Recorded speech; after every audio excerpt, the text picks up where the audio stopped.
تخصمتك والحلق ولا فاتك سبحان أشهد أن لا إله إلا الله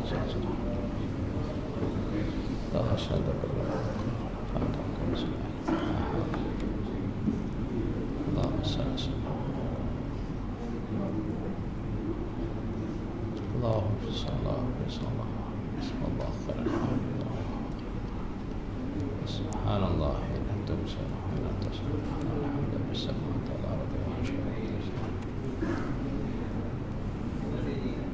Assalamualaikum warahmatullahi wabarakatuh.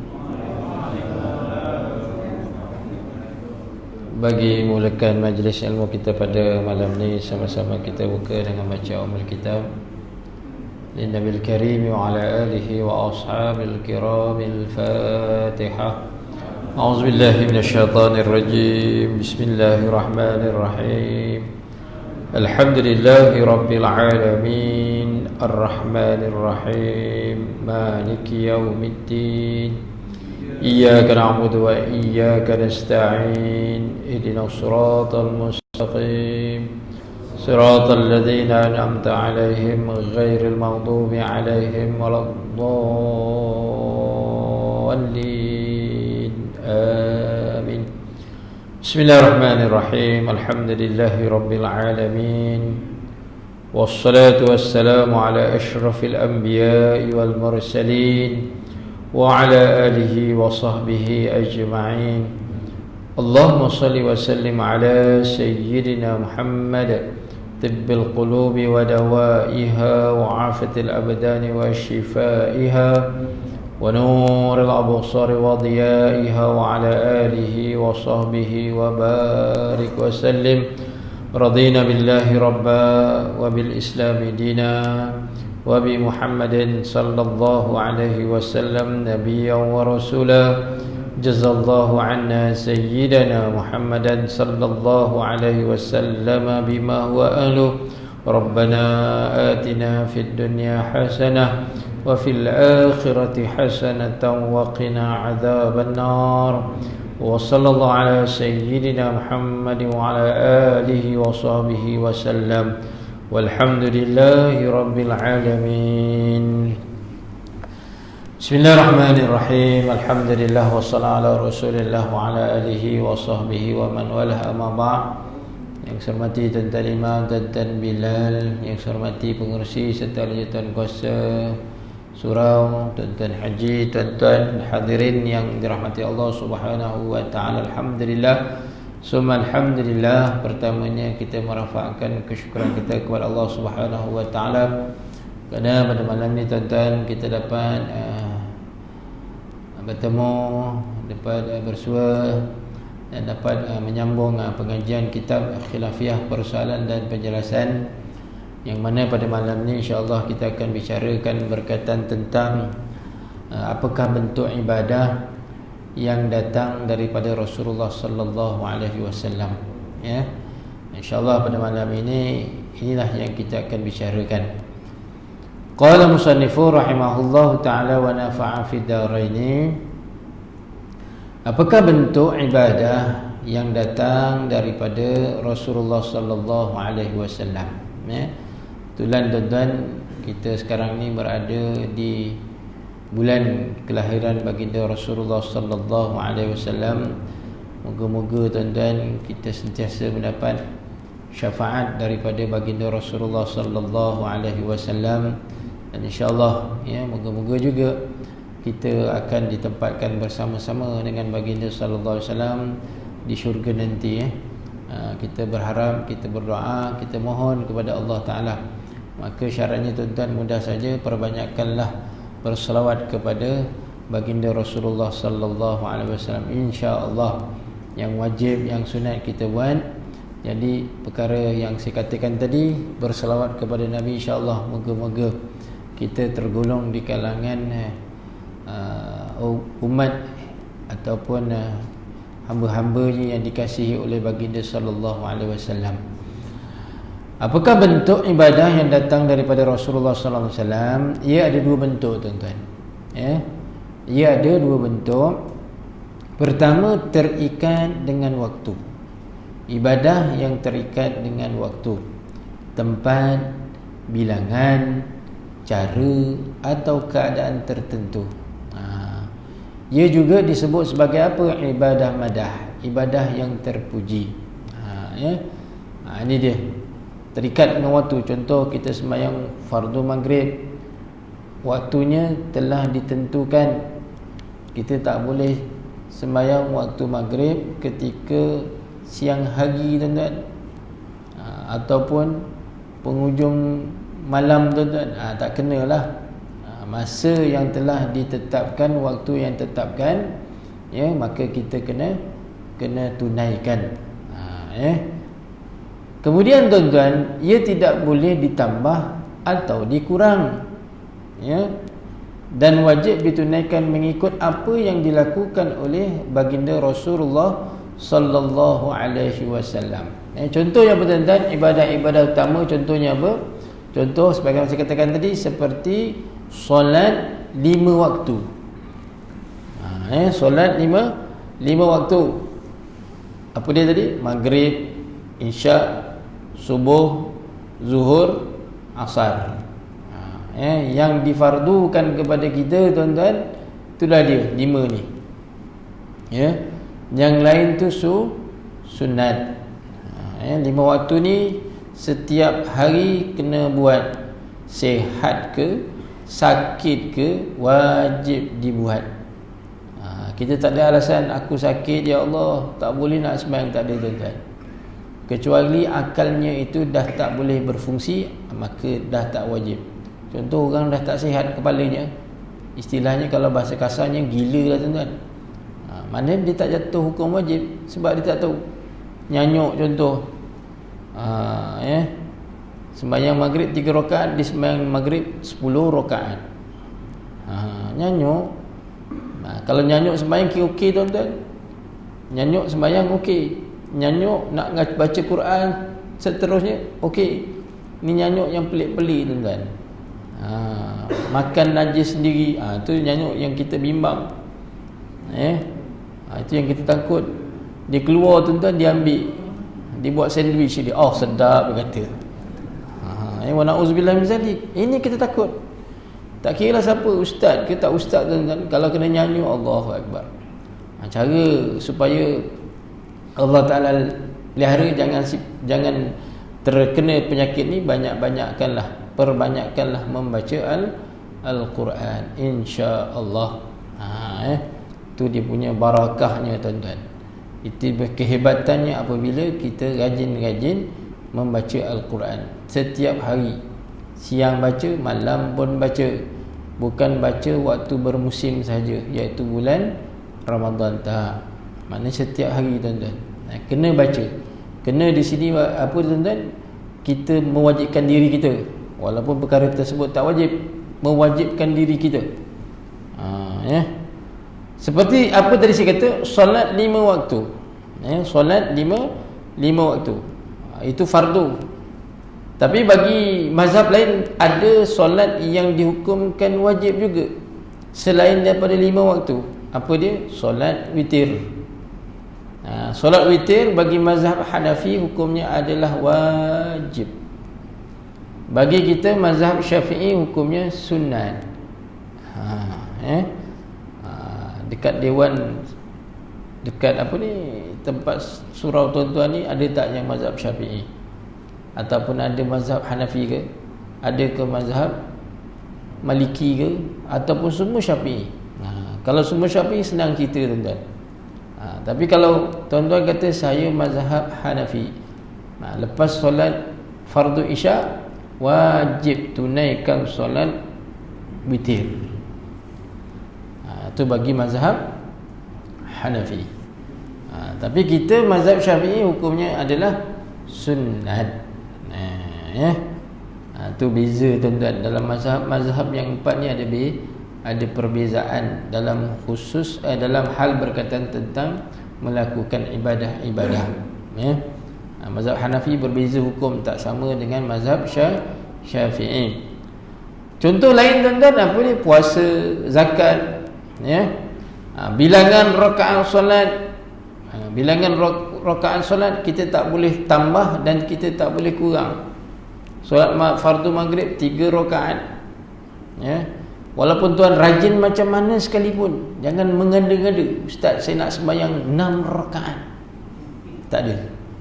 Ya. Walaupun kita rajin tuan-tuan, tak ada. Tetap 3 rakaat juga. Sembahyang Isyak 4 rakaat. Saya kali ini memang nak tukar, buat 8 rakaat. Tak ada tuan-tuan. Tetap 4 rakaat. Bukannya sah, malah haram hukumnya kalau tuan-tuan tambah rakaat ataupun kurangkan rakaat. Sepatutnya sembahyang subuh 2 rakaat, tuan-tuan sembahyang subuh 1 rakaat. Terus baca kunut. Siapa ajar? Tak ada. Kecuali lupa tu lain tuan-tuan. Ni jangan sengaja. Ataupun mengubah hukum, ya, mengubah cara. Ada setengah segelintir tuan-tuan, ada ini berlaku tuan-tuan. Mereka menunaikan ibadah solat, ya, patutnya menghadap istiqbalul qiblah, menghadap kiblat, tetapi tidak, dia membelakangkan kiblat. Hari ini ada tuan-tuan. Ada satu ajaran sesat, ini sedang menular di dalam negara kita. Wala'uzubillah min zalik. Hati-hati. Sembahyang Isyak tapi menghadap, bukan menghadap ke arah kiblat, membelakangkan kiblat. Ini ajaran yang songsang, ajaran sesat. Sepatutnya menghadap di sana tuan-tuan. Dia menghadap ke sana. Berlaku tak? Ada berlaku. Ya. Waktu puasa, puasa Ramadan yang wajib, dia nak puasa bulan Muharram, tak boleh. Puasa sunat tak apa, tapi dia kata ini puasa wajib, puasa bulan Ramadan, tapi dia buat bulan Muharram, kecuali qada. Itu lain. Dia mengubah tuan-tuan, mengubah waktu puasa bulan Ramadan ataupun jumlah hari. Sepatutnya kita puasa 30 hari ataupun 29 hari. Dia puasa 35 hari. Dia nak buat lebih. Aku puasa. Contoh tuan-tuan, ni berlaku tuan-tuan di zaman Rasulullah sallallahu alaihi wasallam. Ini berlaku di zaman Rasulullah sallallahu alaihi wasallam. Ada 3 sahabat, ya, menemui isteri-isteri Nabi sallallahu alaihi wasallam nak buat apa ni, menyelidiki perbuatan Nabi sallallahu alaihi wasallam. Dia pergi ke rumah isteri-isteri Nabi, ditanya isteri-isteri Nabi. Sahabat yang pertama ni tanya kepada isteri-isteri Nabi, Nabi ni waktu malam dia rajin tak bangun malam? Qiyamul lail dah tuan-tuan. Qiyamul lail. Kita ni tuan-tuan, kalau umur dah 40, rajin-rajinlah tunaikan solat qabliyah ba'diyah. Dah 40, tapi kata-kata tuan-tuan dah lebih 40 dah ni. Kalau umur 40 tuan-tuan, rajin-rajin, bukan malas, rajin-rajin menunaikan solat qabliyah dan ba'diyah. Masuk umur 50, rajin-rajin qiyamul lail, bangun malam. Bukan bangun malam tu minum air, pergi bilik air, bukan tuan-tuan. Bangun malam buat apa? Solat tahajud, solat taubat, ibadah di waktu malam. Rajin-rajin tuan-tuan. Dah masuk 50. 50, 40, 50, 60, tak lama tu masuklah alam kubur. Buat persiapan. Takkanlah umur dah 60 lebih baru nak terhegi-hegi nak sembahyang sunat malam. Tak ada tuan-tuan. Perubahan itu kena dibuat. Kalau yang belum rajin-rajin, buatlah malam ni start tuan-tuan. Sebab apa tuan-tuan? Saya baru-baru ni tuan-tuan, yalah, ada sahabat saya tuan-tuan, umur dia 70 tahun lebih tuan-tuan, meninggal, baru je meninggal, lebih kurang tak sampai seminggu. Dia ni rajin tuan-tuan, WhatsApp dekat saya. Bangun pukul 2-3 pagi, dia WhatsApp, salam tahajud ustaz. Bagus tuan-tuan. Dia ucap salam tu, dia doakan saya, alhamdulillah. Satu hari tuan-tuan, saya kata asyik engkau dulu je mendahului, mana boleh tahan. Aku pun nak juga. Saya pun pukul 2 pagi tuan-tuan ucapkan salam tahajud. Salam tahajud Tuan Haji. Doakan dia juga tuan-tuan. Tak lama kemudian tuan-tuan, lebih kurang 30 minit kemudian dapat masuk maklumat WhatsApp. Minta maaf, ayah baru meninggal. Masya Allah tuan-tuan. Berbulan-bulan tuan-tuan dia WhatsApp dekat saya tu. Kali ni saya cuba nak mendahului dia. Kononnya tuan-tuan, rupanya dapat khabar bapaknya dah meninggal dunia. Allah. Itu yang terasa tuan-tuan. Biasanya dia lah yang sentiasa WhatsApp dekat saya. Lepas tu tuan-tuan, alhamdulillah, nampaknya ada juga yang ikut. Tapi taman lain, bukan taman tu, taman lain. Pukul 2 pagi juga. Sudah. Umur pun dekat-dekat 70 tuan-tuan. Sudah, saya kata. Tuan-tuan yang dirahmati Allah. Jadi bila umur kita 50 tahun, rajin-rajinlah bangun malam, tunaikan solat malam. Kembali kepada kisah Rasulullah sallallahu alaihi wasallam ni, 3 sahabat datang ke rumah isteri-isteri Nabi. Dia tanya, Rasulullah rajin tak bangun malam? Kata isteri-isteri Nabi, Nabi kadang-kadang bangun, kadang-kadang tak bangun, tak buat menunaikan solat malam. Apa sahabat pertama ni kata kepada isteri-isteri Nabi, aku lebih baik daripada Nabi sallallahu alaihi wasallam. Masya-Allah tuan-tuan. Ni tuan-tuan. Nak cerita dia lebih baik. Manakala sahabat yang kedua cakap, tanya kepada isteri-isteri Nabi, Nabi ni rajin puasa ke tak? Dia nak selidiki tuan-tuan perbuatan baginda sallallahu alaihi wasallam. Nabi ni rajin puasa ke tak? Lalu isteri-isteri Nabi kata, Nabi kadang-kadang puasa, kadang-kadang tak puasa. Apa sahabat kedua ni jawab, aku lebih baik daripada Nabi sallallahu alaihi wasallam. Masya-Allah tuan-tuan. Ni dia. Zaman Nabi, zaman sekarang pun ada. Bangun malam pukul 3 pagi, buka tingkap, buka pintu, tengok gelap semua. Teruk betul taman aku ni, tak ada seorang pun macam aku. Sudah tuan-tuan. Hati-hati tuan-tuan. Itu semua mengundang sifat berbangga-bangga. Walaupun tak cerita pun kepada Tuan Imam Haji Syukur, tapi Allah Ta'ala tahu. Kemudian sahabat yang ketiga tanya kepada isteri Nabi, adakah Rasulullah tu suka bergurau dengan isteri-isterinya? Apa jawapan daripada isteri-isteri Nabi? Rasulullah suka bergurau dengan isteri-isterinya. Bukan bergurau dengan isterinya saja, malah Nabi suka bergurau juga dengan anak-anak serta cucu-cucunya. Apa sahabat yang ketiga ni jawab, aku lebih baik daripada Nabi sebab aku tak berkahwin. Masya Allah tuan-tuan. Sebab aku tak berkahwin. Bila tak berkahwin, tak sibuk memikirkan tuan-tuan. Tak memikirkan tentang isteri. Kita isteri je tuan-tuan. Ada orang isteri-isteri. Ada orang kata juga, Ustaz, sekarang Ustaz dah isteri. Tapi bila nak isfor, rupanya isteri tu tuan, dia ambil isteri. Iswan tak ada, isteri tak ada, terus isteri tuan-tuan. Bila pula isfor, ini kreatif, otak kreatif tuan-tuan. Tuan-tuan yang dirahmati Allah, apabila Rasulullah sallallahu alaihi wasallam balik ke rumah, isteri Nabi mengadu kepada Nabi, ya Rasulullah, siang tadi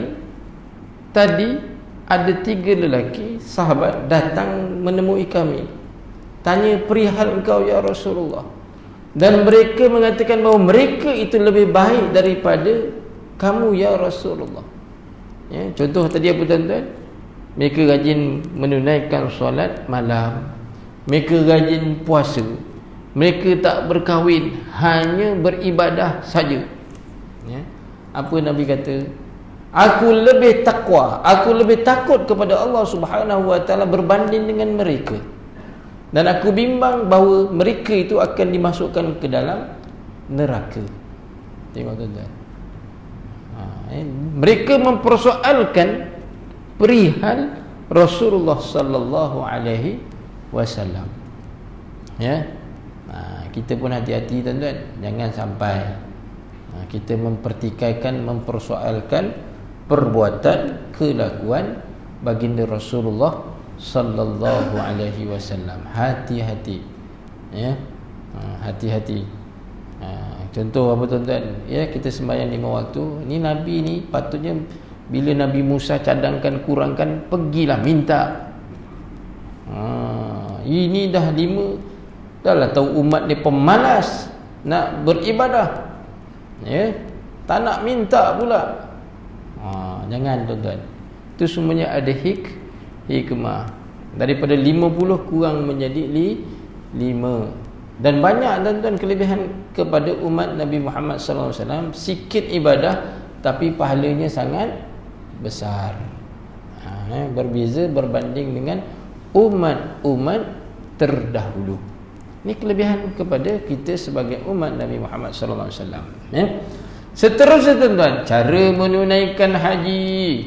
Contoh tuan-tuan, perkara berkaitan akidah dan lain-lain. Itu yang pertama, bentuk ibadah yang pertama. Terikat dengan waktu, tempat, bilangan, cara atau keadaan tertentu. Yang kedua, bentuk ibadah yang kedua apa dia? Tidak terikat dengan waktu. Tidak terikat dengan waktu, tempat, bilangan, cara atau keadaan tertentu, dan tidak ada larangan melakukan dalam semua perkara tersebut. Contoh tuan-tuan apa ya? Contoh tuan-tuan yang dirahmati Allah Subhanahu wa taala. Contoh kita nak menunaikan solat sunat. Boleh tak buat solat sunat mutlak bila-bila waktu? Bila-bila waktu. Tapi waktu ada waktu tentu yang tidak dibenarkan. Waktu selepas subuh dan selepas asar. Jangan pula tuan-tuan tunaikan solat hajat selepas tunaikan solat subuh. Solat hajat tak boleh. Tapi kalau nak tunaikan qada subuh boleh tak? Boleh. Sebab kita ada berhutang dengan Allah Subhanahu wa taala. Selesaikan tuan-tuan hutang kita dengan Allah Subhanahu wa taala. Tapi kalau kita berada di Masjidil Haram selepas subuh ke selepas asar ke, tidak ada halangan. Boleh tunaikan. Nak tunaikan solat yang tiada larangannya. Tapi ada segelintir masyarakat di sana, dia tak berapa setuju tuan-tuan. Dia kata haram, ini waktu yang haram, tak boleh sembahyang. Sedangkan bagi kita mazhab Syafi'i tidak ada halangan. Sebab saya kena tegur tuan-tuan, tengah sembahyang, lepas saja selesai solat subuh, bangun, dah zikir-zikir tuan, bangun sembahyang, Allahu Akbar. Tengah sedang takbir tuan-tuan, ada pula orang pegang saya punya jubah tu dan tarik. Dia tarik. Aku nak batalkan ke tidak? Nak batalkan ke tidak? Main tarik-tarik tuan-tuan. Geram ni. Dah tak ada khusyuk tuan-tuan.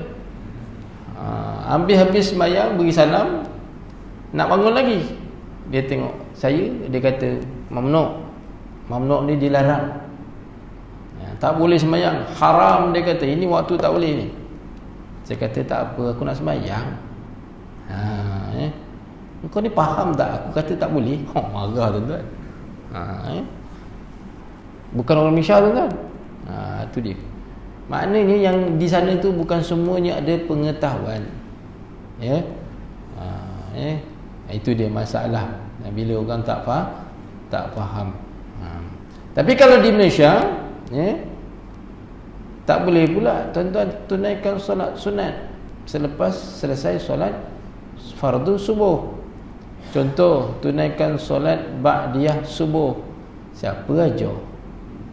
Jangan pula kita pun tanya, "Bib, kau sembahyang apa tu, Bib?" "Aku sembahyang solat ba'diyah subuh lah." Orang tengah semangat tuan-tuan nak tunaikan solat qabliyah ba'diyah. Ustaz tu baru je kuliahkan semalam. Dia kata 40, bila umur 40 rajin-rajinlah tunaikan solat qabliyah dengan ba'diyah.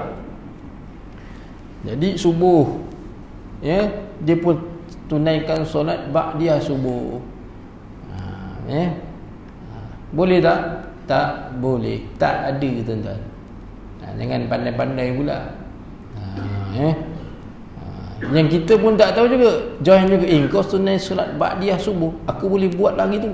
Buatlah, kan pahala dapat banyak. Yang ngajar pun tak betul, yang beritahu pun tak betul, yang nak buat tu pun tak betul juga. Hati-hati. Allahu Akbar. Bentuk ibadah yang kedua pun tadi tidak terikat dengan waktu, tempat, bilangan, cara atau keadaan tertentu, dan tidak ada larangan melakukannya dalam semua perkara tersebut. Ia melibatkan suruhan, galakan atau pesanan daripada Rasulullah sallallahu alaihi wasallam. Seseorang boleh memilih masa dan tempat yang sesuai untuk mengamalkannya. Contoh, bagaimana saya katakan, sebelum-sebelum tuan-tuan, contoh selawat. Selawat tu tak ada masa, tuan-tuan. Berzikir ada tak masa? Buat. Baca Yasin ada tak masa? Buat. Tak ada masa. Tapi bagi masyarakat Nusantara, masuk je hari Khamis, malam tu confirm. Biasanya buat Yasinan. Yasinan. Dia tak terikat, tuan-tuan. Tak terikat. Dan dia itu bukannya suatu pesanan daripada Rasulullah sallallahu alaihi wasallam. Maksud saya, tuan-tuan, malam Jumaat baca surah Yasin, tak ada. Nabi tak suruh. Tapi boleh tak kita beramal? Boleh. Tak ada masalah. Nak beramal, tuan-tuan, bukannya buat beramal bila-bila masa je. Malam Jumaat baca surah Yasin, lepas tu lepas subuh baca surah Yasin lagi. Engkau ni Yasin ni, patut nama kau Yasin bukan nama tu Yasin, tapi memang dia suka baca surah Yasin, tak apa. Seseorang boleh memilih masa dan tempat yang sesuai untuk mengamalkannya, asalkan tidak menyandarkannya secara langsung kepada Rasulullah sallallahu alaihi wasallam. Contoh tadi, tuan-tuan, baca surah Yasin malam Jumaat, kata wajib baca surah Yasin. Salah, tuan-tuan. Jangan. Kalau kita kata wajib, sebenarnya benda tu tidak wajib. Kalau kita kata wajib, tak buat, dosa kan? Hati-hati. Statement yang kita nyatakan kena hati-hati. Kenyataan yang kita nak nyatakan kena berhati-hati. Mana perbuatan amalan tersebut tidak dihukumkan wajib baca surah Yasin. Tapi kalau kita kata, aku malam Khamis aku nak mewajibkan diri aku nak baca surah Yasin, itu lain. Wajib bagi diri dia. Dia paksa diri, tuan-tuan. Paksa diri untuk beramal. Dia kata, aku ni dah senja dah, bila lagi aku nak tambah saham aku. Tuan-tuan, itu lain. Macam sahabat yang saya katakan tadi, tuan-tuan, ada salah satu sebuah masjid, tuan-tuan, dia memang rajin betul, Masya Allah. Dia pun sama juga macam arwah sebelum tu. Pukul 2 pagi, 3 pagi puasa, salam tahajud ustaz. Alhamdulillah, tuan-tuan. Cemburu juga saya. 2 minggu lepas saya jumpa dia, tuan-tuan. Dia kata, ustaz, dia cerita depan masjid, tuan-tuan. Dia kata, ustaz, alhamdulillah, penghujung-penghujung ni rajin saya dekat masjid, ustaz. Dulu, ustaz, saya nampak masjid, ustaz, makin jauh. Nak dekat makin jauh, tak dekat-dekat. Tapi alhamdulillah, di penghujung-penghujung ni dah dekat sangat. Ya. Pergi ke masjid tuan-tuan, pukul berapa? Kalau waktu subuh tuan-tuan, dia pukul 4 pagi dah dekat dalam masjid tuan-tuan. 4 pagi. Kita 4 pagi masih ngorok lagi. 4 pagi tuan-tuan, masya-Allah.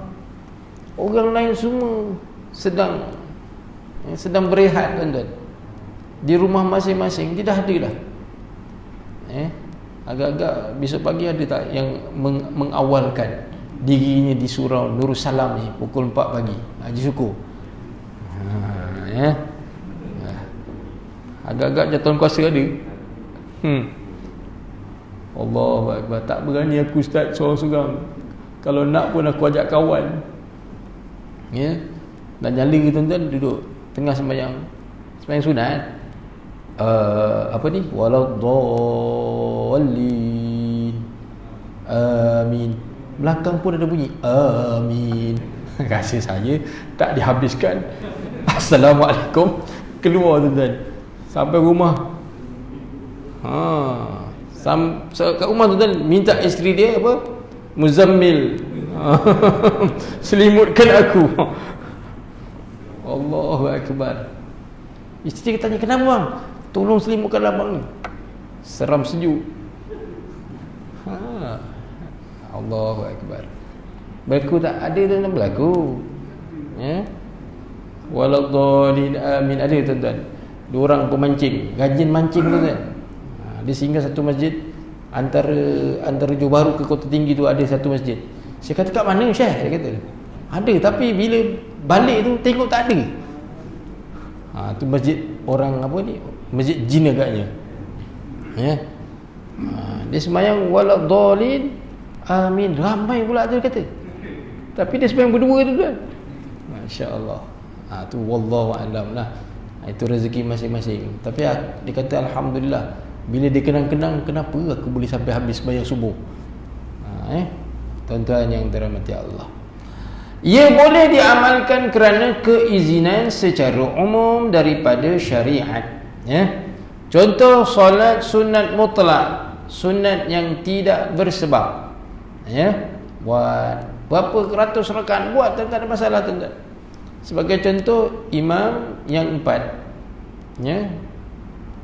Imam Abu Hanifah, Imam Malik, Imam Syafi'i, Imam Hanbali, Imam Ahmad bin Hanbal.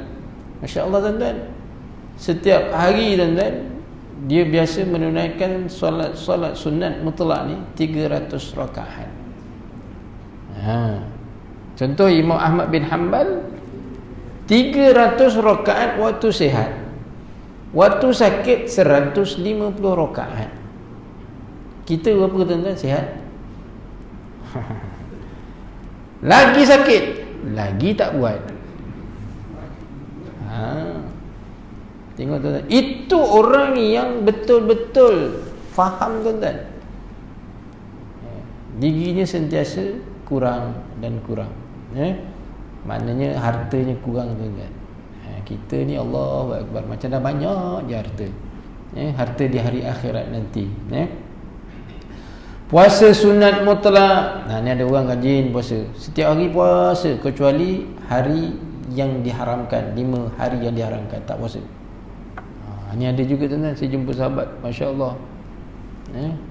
Ada yang ambil sebelum Ramadan dia puasa bulan Rejab, Sya'ban.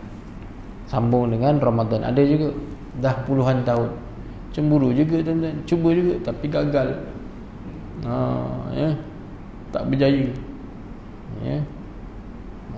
Time kita puasa tuan-tuan dah mula seminggu, ustaz, makanlah kita belanja ni. Tak payahlah puasa sunat, wajib dibatalkan puasa. Pandai-pandai dia tuan-tuan. Ya je syukur semangat kita nak puasa, semangat pula orang nak belanja. Bila kita tak puasa, tak ada pula orang nak belanja. Itu dia punya cubaan, godaan tuan-tuan. Zikir. Johor ni alhamdulillah majlis-majlis zikir masih lagi berkumandang tuan-tuan. masih lagi dilaksanakan bersemarak. Alhamdulillah. Buat tuan-tuan. Ini pandemik punya hal ni tuan-tuan. Banyakkanlah berzikir, banyakkanlah berselawat, ya. Ini salah satu perkara yang membantu kita tuan-tuan, ya. Selain daripada kita bersabar, ya, wasta'inu bis-sabri was-salah. Kan Allah Taala sebut minta pertolongan dengan Allah, ya. Kita minta pertolongan Allah. Selain kita sabar, kita dituntut tunaikan sembahyang. Sembahyang tu pun doa, zikir, macam-macam, selawat. InsyaAllah tuan-tuan, ya. Allah Ta'ala akan bantu kita. Hari ni tadi tak selesai 1,200 lebih rasanya, 1,270 ke apa tuan-tuan. Masya Allah. Makin naik tuan-tuan. Allahu Akbar, ya. Sebab apa? Sebab kebongkakan manusia, kesombongan manusia, Allah Ta'ala beri lagi. Dulu dah okey tuan-tuan, ya. Kali ni tuan-tuan, ujian yang Allah Ta'ala beri ni, ya, semua tuan-tuan satu dunia, ya.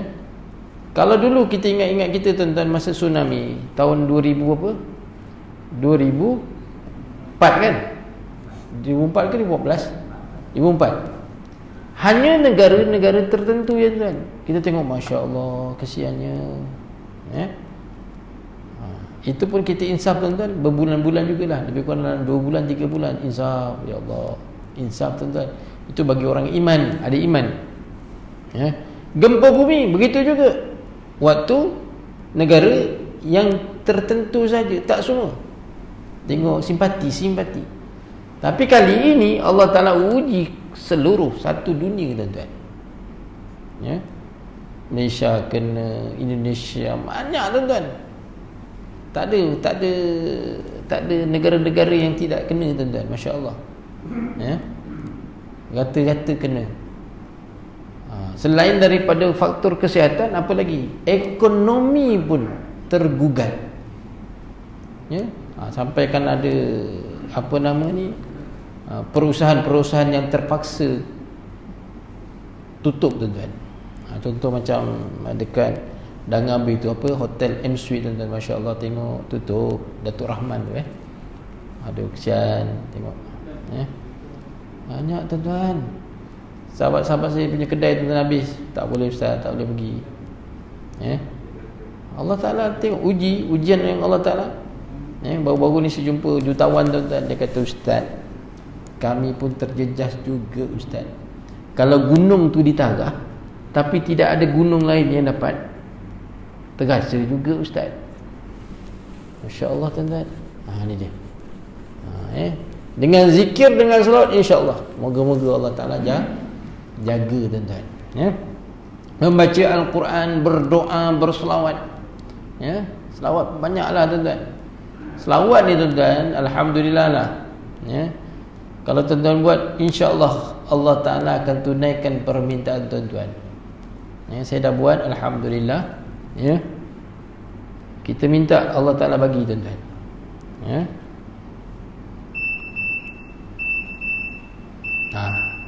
Dipersilakan tuan-tuan. Nanti kita sambung lagi. Wallahu a'lam.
La haula wala quwwata illa billah.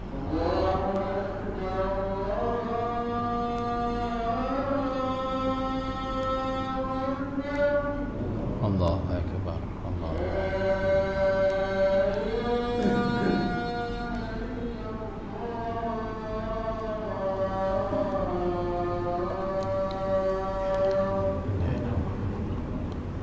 اللهم رب هذه التامة وسلطان وصدق محمد الذي وعده إنك لا تفلح المنام. Bismillahirrahmanirrahim. Tuan-tuan yang dirahmati Allah, kita sambung sikit tuan-tuan berkaitan tentang contoh bentuk ibadah, ya. Membaca Al-Quran, berdoa, berselawat. Sebagaimana saya katakan tadi tuan-tuan, contoh berselawat, saya alhamdulillah tuan-tuan, apa yang saya minta Allah Ta'ala beri, ya. Pernah saya kata kepada tuan-tuan, di negeri Johor ni tuan-tuan, ada orang yang menyimpan khazanah Rasulullah sallallahu alaihi wasallam. Ya. Sebab tu negeri Johor ni alhamdulillah ada tuan-tuan, ada sesuatu. Ya. Saya minta kepada Allah, ya Allah, aku nak tengok, ya. Nak pertemukanlah, jumpakanlah, ya, maknanya khazanah-khazanah yang ditinggalkan oleh Nabi sallallahu alaihi wasallam. Salah satu tuan-tuan yang saya dapat apa dia, janggut baginda sallallahu alaihi wasallam. Janggut Nabi real tuan-tuan, janggut Nabi pegang tuan-tuan, masya-Allah. Dicium wangi tuan-tuan, masya-Allah. Walaupun telah berusia lebih 1400 tahun tuan-tuan. 1440 tahun. Masya-Allah. Allah Ta'ala bagi. Ya. Itu saya minta. Kalau tuan-tuan nak minta yang pelik-pelik boleh juga. Selawat minta apa? Nak kahwin lagi ke? Contoh. Ni biasa orang nak minta kahwin lagi tapi tak berani tuan-tuan. Kalau nak boleh selawat, insya-Allah. Moga-moga Allah Ta'ala beri, ya. Selawat, dengan asbab selawat, ya, apa yang kita minta dengan Allah, Allah Ta'ala beri tuan-tuan. Ya, jadi khususnya suasana yang hari ini yang sedang menular tuan-tuan, gelombang ketiga seperti saya katakan tadi, pandemik COVID-19, insya-Allah, ya, Allah Ta'ala jaga kita, ya. Khususnya kita berada di rumah Allah tuan-tuan, insya-Allah Allah Ta'ala pelihara kita. Ya, alhamdulillah setakat hari ini tuan-tuan, setakat hari ini belum lagi tuan-tuan, belum lagi kita dengar kluster masjid ada, alhamdulillah. Kluster surau tak ada. Minta dengan Allah, insya-Allah. Masa kita berada di rumah Allah Ta'ala dan mana kita lebih dekat kepada Allah Subhanahu wa Ta'ala, ya. Yang seterusnya membuat jamuan makan, ya. Jamu orang makan, alhamdulillah ada setengah-setengah masjid tuan-tuan, setengah-setengah surau memang jamu, habis majlis ilmu jamu. Tapi jangan pula tuan-tuan bulan depan tuan-tuan jamu saya, jangan, saya tak nak. Bukan tu tuan-tuan. Bukan maksud saya tu. Memang ada tuan-tuan, masya-Allah. Memang ada. Luar biasa tuan-tuan, dia punya jamuannya. Tapi masa pandemik ni semua main tapaulah bungkus saja. Itu pun masih lagi ada buat, ya, alhamdulillah. Walaupun perbuatan tersebut bukan menunjukkan kewajiban, tak, tapi nak buat silakan. Dia tidak ada halangan. Sebab ada sahabat-sahabat Nabi yang suka buat jamu orang makan. Contoh siapa?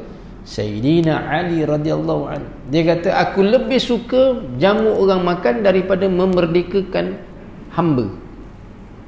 Sayyidina Ali miskin tuan-tuan, tapi boleh jamu orang makan. Masya-Allah. Sebab tu budaya jamu orang makan ni orang negara kita tuan lebih banyak jamu orang makan. Betul tak? Buat kenduri, kenduri kahwin dah tentunya, kenduri kahwin. Ada jemput kenduri kahwin, jamu dengan air kosong. Minta maaf tuan-tuan, tak ada. Paling tidak tuan-tuan 2 lauk. Nasi ada 2 lauk. Ada tuan-tuan. Masya-Allah. Sembelihan dengan niat sedekah. Sembelih jamu orang makan, kemudian beri orang jiran ke apa tuan, tak apa, silakan. Ya. Tujuannya apa? Untuk takarub kepada Allah, ya, dekatkan diri kita kepada Allah, kepada Rasul dan lain-lain. Nabi pun suka jamu, Nabi pun suka sedekah tuan-tuan. Nabi pernah satu hari tuan-tuan, satu hari, ini kisah berlaku ni tuan-tuan, zaman Rasulullah sallallahu alaihi wasallam. Sayyidina Abu Hurairah radhiyallahu anhu, salah seorang periwayat hadis Rasulullah sallallahu alaihi wasallam yang meriwayatkan hadis lebih daripada 5,000 buah hadis. Sayyidina Abu Hurairah radhiyallahu anhu. Satu hari tuan-tuan, Abu Hurairah radhiyallahu anhu keluar daripada masjid sebab apa? Nak cari makan, lapar sungguh. Sebab hidupnya Abu Hurairah ini tuan-tuan, dia banyak berada di masjid, dia banyak berada bersama-sama dengan Nabi dalam majlis ilmu. Satu hari dia keluar daripada masjid tuan-tuan, dia nak apa? Nak makan, cari makan. Ya. Tak ada kerja, pekerjaan tak ada tuan-tuan.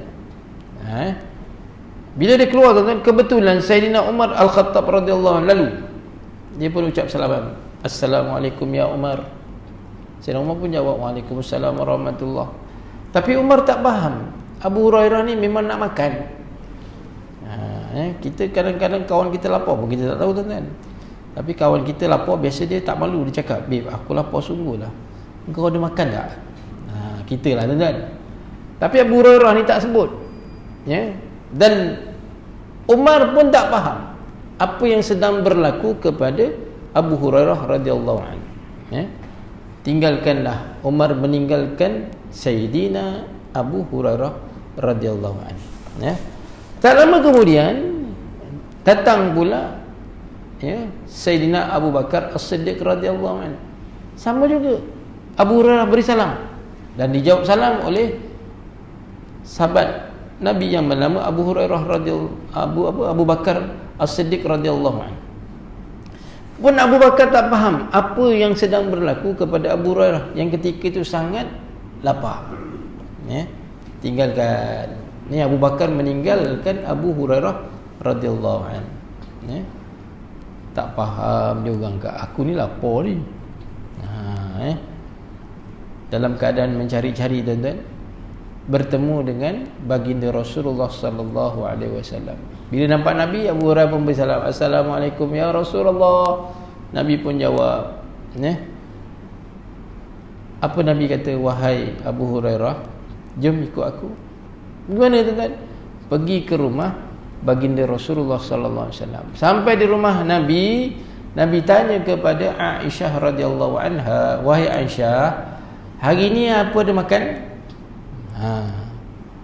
Aisyah pun beritahu kepada Nabi sallallahu alaihi wasallam, ya Rasulullah, hanya ada semangkuk susu. Kalau rumah Haji Syukur rasa buka fris banyak kan, macam-macam ada. Nabi, ya, di rumah Nabi tu hanya ada semangkuk susu je tuan-tuan. Maka Nabi persilakan kepada Abu Hurairah, wahai Abu Hurairah, ni dia, ada semangkuk susu. Dalam hati tuan-tuan, alhamdulillah, kenyanglah aku. Ya. Belum pun minum Abu Hurairah susu tersebut, Nabi memerintahkan kepada Abu Hurairah, wahai Abu Hurairah, kamu pergi ke masjid, bawa susu ni, sila berikan minum susu tersebut kepada sahabat-sahabat yang ada dalam masjid. Ya, di kalangan ahlud dusur, di kalangan orang miskin yang ada dalam masjid. Ada riwayat mengatakan lebih daripada 200 orang tuan-tuan. Abu Hurairah kata, semangkuk susu ni nak bagi ramai-ramai, tak adalah peluang aku nak minum. Dalam hati tuan-tuan berkata, walaupun demikian tuan-tuan, tetap Abu Hurairah bawa. Nabi kata, beri sampai kenyang, beri minum sampai kenyang. Ya. Abu Hurairah beri minum sampai kenyang tuan-tuan. Ya. Selesai saja, sahabat-sahabat yang berada di masjid Nabi itu kenyang, diberi minum tuan-tuan. Nabi pun suruh, wahai Abu Hurairah, minum sampai kenyang. Masih berbaki lagi tuan-tuan susu tu. Kalau kita duk fikir akal, habis tuan-tuan. Syaratnya beri minum sampai kenyang. Ya. Giliran pula Abu Hurairah minum, kata Nabi, ya minum terus, bagi kenyang. Dah kenyang dah Rasul. Masih berbaki tuan-tuan, masih ada lagi. Masya Allah, itu mujizat Rasulullah sallallahu alaihi wasallam. Akhirnya Nabi pun minum. Bekas daripada sahabat-sahabat yang minum tadi. Ya. Agak-agak kita tuan-tuan, kalau susu tadi yang bermangkuk tu, contoh ni mangkuk tuan-tuan, yang minum mula-mula Haji Syukur. Lepas tu dia suruh pula orang lain, mana pengurusi, minum. Pula tu dekat bekas tu ada putih-putih tuan-tuan. Agak-agak nak minum tak? Tak payah tu lah tuan-tuan, isteri kita sendiri pun kadang-kadang, ya Allah. Ya. Bekas pula di apa ni, sarapan pagi tu, gelas yang digunakan oleh isteri tu kebetulan ada gincu tuan-tuan. Bang, minum bang. Kita kongsi kawan bang. Agak-agak suami tu dia nak minum ke tak? Kalau aku tak minum, kecil hati isteri. Ya. Minum juga tapi dipusingkan tuan-tuan. Tapi Rasulullah sallallahu alaihi wasallam tidak begitu. Nabi di mana bibir, bekas bibir Sayyidina Abu Hurairah di mangkuk tersebut, di situ dah Nabi minum. Masya-Allah. Ada putih-putih tak apa tuan-tuan. Sedap saja. Ya. Adalah lemak-lemak masin berkrim tuan-tuan. Haji Syukur berani buat. Minggu depan jamu. Mulakan daripada apa nama ni, Haji Syukur. Last kali Haji Syukur lagi. Allahu Akbar. Tuan-tuan yang dirahmati Allah. Seterusnya, membiasakan diri dengan solat sunat. Berdoa. Ya, biasakan diri dengan solat sunat. Ya. Seperti yang saya katakan tadi, dah tak ada kata orang tu rehat-rehat lah tuan-tuan. Rajin-rajin. Ya. Kita dah rehat 40 tahun sebelum tuan, dah banyak dah. 40 tahun kata ni teruslah. Rajin-rajin tuan-tuan. Sebab apa? Bila kita rajin buat qabliyah ba'diyah tuan-tuan, insya-Allah lepas tu akan menyusul yang lain. Ya. Takkan kita nak tunggu dah pencin, nanti saya pencin ustaz baru buat. Jangan tuan-tuan. Saya bimbang tuan-tuan, tak sempat pencin. Kita bimbang tak sempat pencin tuan-tuan, dah dalam kubur dah. Sedar-sedar ma rabbuka. Masa tu menggeletar tuan-tuan, tak boleh jawab. Sebab tu Munkar Nankir bila datang tuan-tuan, bertubuh badannya sangat besar. Bila bercakap keluar api tuan-tuan. Bersama-sama dengannya mitraqatul hadid, penukul besi. Ukul tuan-tuan 80 hasta masuk dalam. Itu gambarannya tuan-tuan, masya-Allah.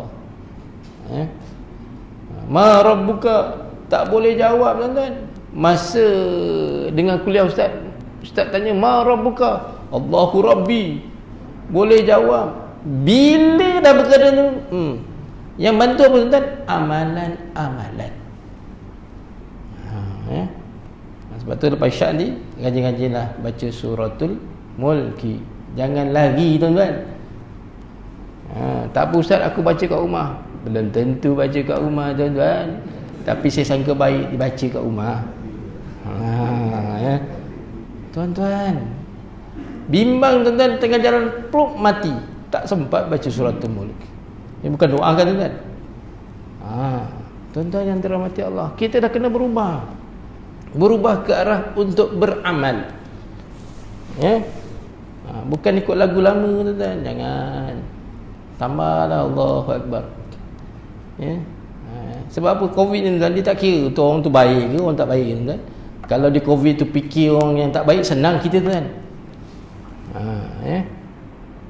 Dah kena buat sesuatu untuk bekalan diri kita. Ya. Anak-anak yang kita akan tinggalkan tu dah ada dah. Tapi untuk kita tuan-tuan, ada. Belum tentu lagi anak-anak dan isteri akan ingat kat kita tuan-tuan. Contohlah kita meninggal hari ni, dia nak sedekahkan kita. Belum tentu. Isteri kata, abang tinggalkan harta banyak. Kau dalam kubur, kau punya hal lah. Yang penting aku dapat harta kau bang. Kalau dia ingat kita, alhamdulillah. Takut dia tak ingat, tuan-tuan. Begitu juga dengan anak. Ya, tuan-tuan yang dirahmati Allah. Ya. Membiasakan diri dengan solat sunat, berdoa, bersolat dengan bilangan tertentu. Ya. Contohlah solat duha. Kita biasa buat 4 rakaat. Kali ini kita buat 12 rakaat. Ya. Memang Nabi anjurkan, man sallat duha sintai asyrata raka'atan banallahu lahu qasran fil jannah. Barang siapa yang menunaikan solat duha 12 rakaat, kata Nabi, nescaya Allah Ta'ala akan bina istana dalam syurga nanti. Ya, tapi tak ramai tuan-tuan yang berminat buat 2 rakaat, buat 4 rakaat. Ya. Tapi kalau anda katalah semayang 12 rakaat, boom, 100,000 dah tu. Semua tuan-tuan penuh. Tak ada tuan-tuan, tak ada. Sebab benda tu Allah Ta'ala tidak akan tunjuk waktu di dunia, di hari akhirat nanti baru kita menyesal. Tapi kalau dah kita menyesal dalam syurga, okey juga tuan-tuan. Ni kita menyesal dalam neraka, wa na'udzubillah min zalik. Atau membaca 1 juzuk Quran. Ada orang memang setiap hari 1 juzuk Quran. Ada, dia paksa diri dia. Tak apa tuan, mula-mula kita paksa 1 hari 1 muka surat. Paksa. Kalau dalam tempoh 2 tahun dah berjaya tuan, tiap-tiap hari tu baca 1 muka surat, tingkatkan lagi 2 muka surat.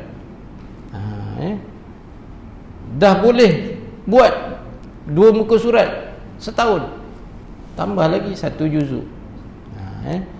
Jangan pula besok tuan-tuan pulun 10 juzuk. Hari lusanya confirm tuan-tuan, Allah tak larat aku. Atau membaca 1 juzuk Al-Quran misalnya pada waktu tertentu, bukanlah perkara bid'ah, yakni dalalah atau sesat. Ini perkara yang kita nak buat tidak terikat. Soalan seterusnya, bolehkah melakukan pengurangan atau penambahan pada ibadah? Bolehkah kita nak buat sesuatu ibadah itu kita kurangkan atau ditambah? Nak tahu jawapannya, insya-Allah kita akan sambung pada siri akan datang. Jadi kita tawakuf dengan tasbih kafarah dan suratul asr. Bismillahirrahmanirrahim. Subhanakallah bihamdik, asyhadu an la ilaha illa anta, astaghfiruka wa atubu ilaik.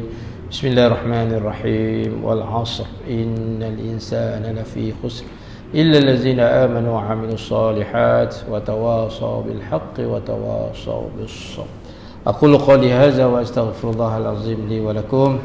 Assalamualaikum warahmatullahi wabarakatuh.